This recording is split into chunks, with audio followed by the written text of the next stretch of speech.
نحمده ونصلي على رسوله الكريم أما بعد أعوذ بالله من الشيطان الرجيم بسم الله الرحمن الرحيم ومن يكفر بالله وملائكته وكتبه ورسله واليوم الآخر فقد ضل ضلالا بعيدا۔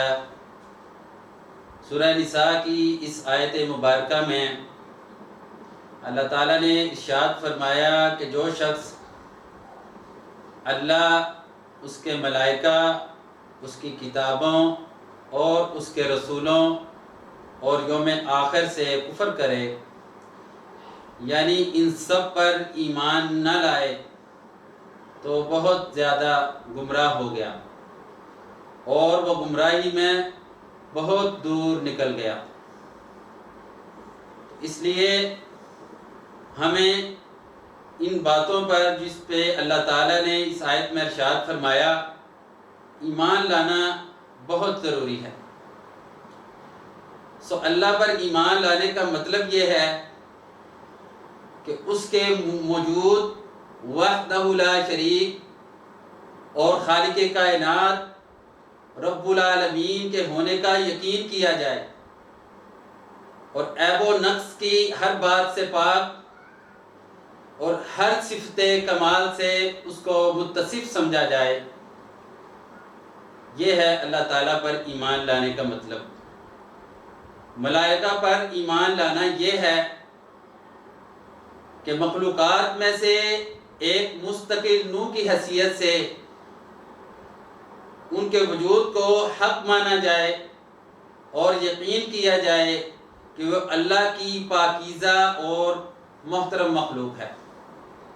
سورہ انبیاء میں ان کے بارے میں ارشاد فرمایا گیا بل عباد مکرمون، کہ وہ اللہ کے محترم اور باعزت بندے ہیں جن میں شر اور شرارت اور عصیان اور بغاوت کا عنصر ہی نہیں، بلکہ ان کا کام صرف اللہ کی عبادت اور بندگی ہے۔ ایک اور جگہ پہ سورہ تحریم میں ارشاد فرمایا گیا لا یعصون اللہ ما امرہم ویفعلون ما یؤمرون،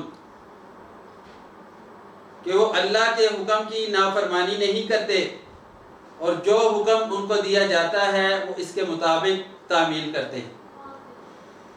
ان کے متعلق بہت سے کام ہیں، بہت سی ڈیوٹیاں ہیں، بہت سے فرائض ہیں جن کو وہ بخوبی سر انجام دے رہے ہیں۔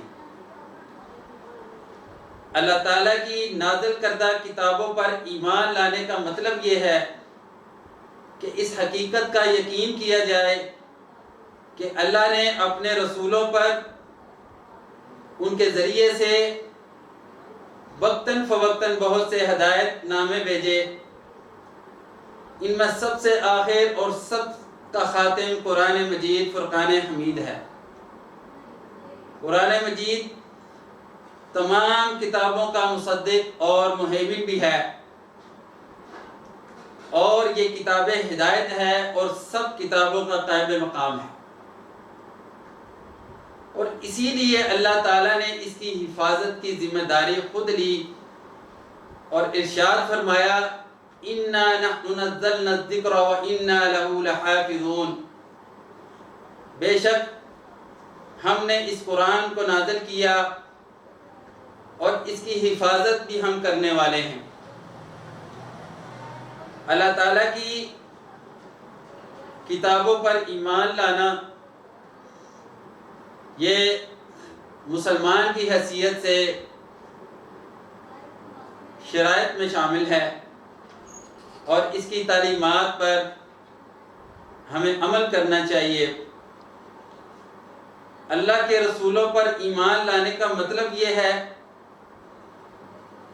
کہ اللہ نے اپنے بندوں کی ہدایت اور رہنمائی کے لیے مختلف قوموں، مختلف علاقوں میں ان رسولوں کو مبعوث فرمایا، اور ان رسولوں نے اپنی پوری ایمانداری اور دیانتداری کے ساتھ اللہ تعالیٰ کا پیغام اپنے بندوں تک پہنچایا اور نہایت راست بازی کے ساتھ ان کو راہ راست پر لانے کے لیے ان رسولوں نے پوری کوششیں کی۔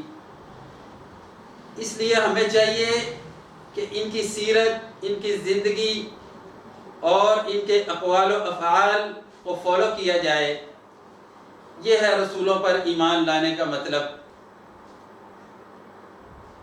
یوم آخر پر ایمان لانا یہ ہے کہ اللہ تعالیٰ نے موت کے بعد زندہ کرنے کا ایک دن مقرر کر دیا جو ہمارے لیے فیصلے کا دن ہوگا۔ اس دن ہمارے اعمال اللہ کے حضور پیش کیے جائیں گے، کیونکہ یہ دنیا ایک گزرگاہ ہے اور عارضی ٹھکانہ ہے۔